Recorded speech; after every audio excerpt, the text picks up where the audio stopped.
Hey, welcome back. This is the 7th video in my series on beginner acoustic guitar. Today we are going to talk about some basic picking and strumming patterns that we can work on our guitar. In previous lessons, one of the things that I've mentioned is how music can always be broken down to two components, pitch and rhythm. Up until this point, we've really been focusing on the pitch half of the equation. Today we're going to focus more on the rhythm half of the equation. Guitar and stringed instruments more generally are unique in the sense that both of our hands are doing very, very different tasks. The mechanics of both of our hands are very different.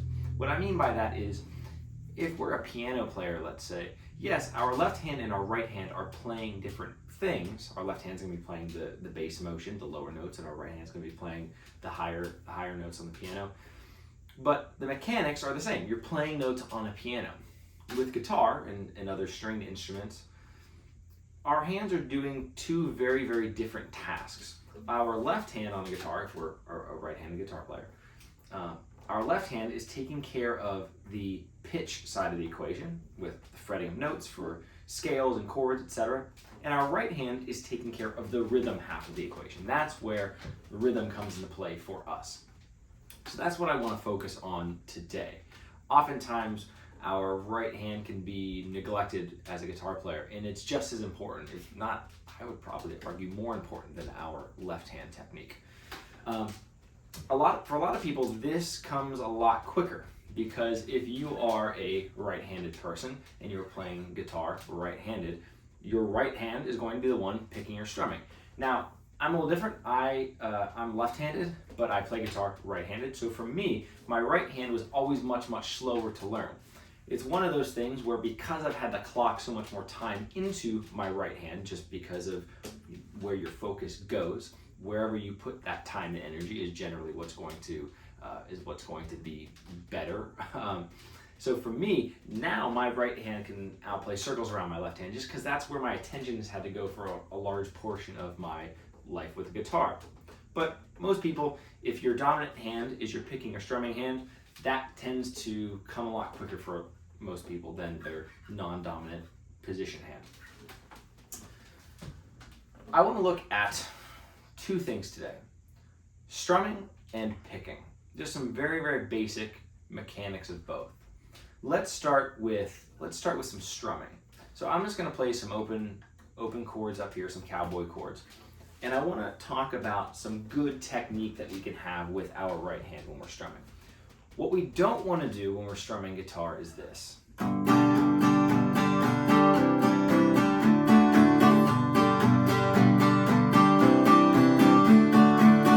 you might ask yourself, why? It sounds perfectly fine.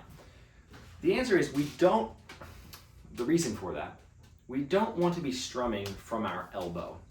If we're strumming from our elbow, we're just using a lot of energy. I mean, you get tired very, very quickly doing that. Even just playing a few bars like that, your arm starts to get tired, and you don't want to do it for all that long.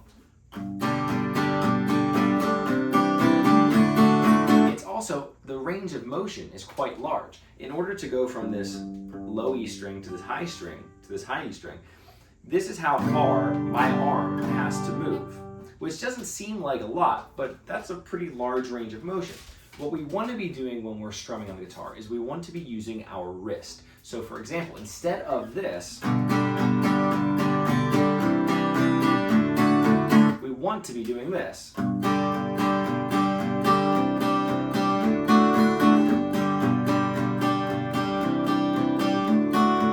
That may not seem like a huge difference, but just using our wrist in that way is massive for us. It really, really increases our stamina on the guitar. You could do that for hours using our wrist. And the reason for that is because our range of motion is so much smaller when we're using our wrist, right? We're only doing that compared to that. Seems minute, but I promise you it adds up. So that's one thing to be very aware of when we are strumming, is to make sure that we're not strumming from our elbow. This is something that often happens with people when they first pick up the guitar. It can feel kind of alien to really have that motion come from your wrist, but I promise you in the long run that will go a really long way. The other thing that I want to look at is I want to look at some basic picking. a great starting point for picking on the guitar, just to digress for a second, the difference between strumming and picking.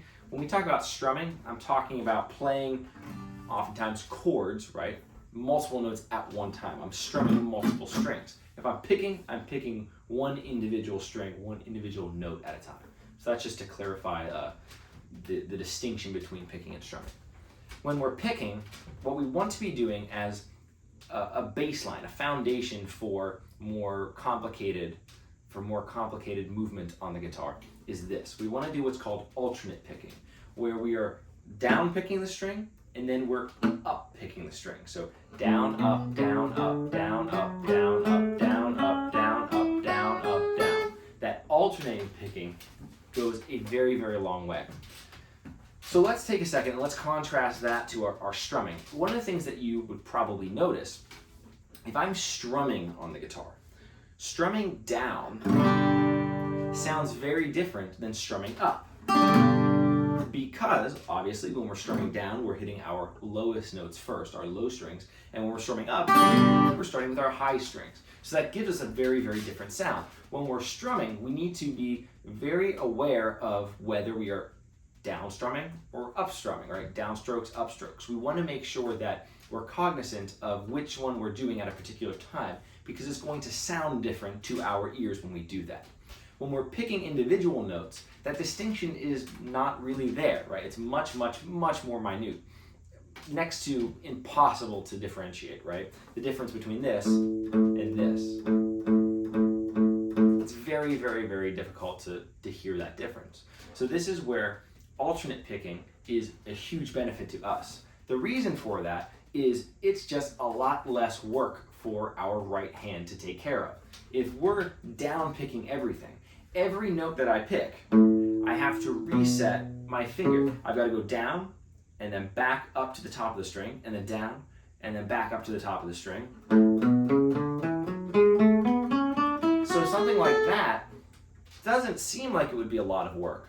But even for me, I play a lot of guitar. That feels very odd. It feels very tiring, even just playing 2 octaves of a major scale like that. That's down picking everything. That's going to get my hand very, very tired. If I alternate pick, I could do that for days, right? I'm alternating. I get twice as many notes for the same amount of energy that I use. So that's very, very useful. Those are two very basic but very, very helpful skills that we can work on the guitar. Making sure that when we're strumming, we're not strumming from our elbow, we're strumming from our wrist.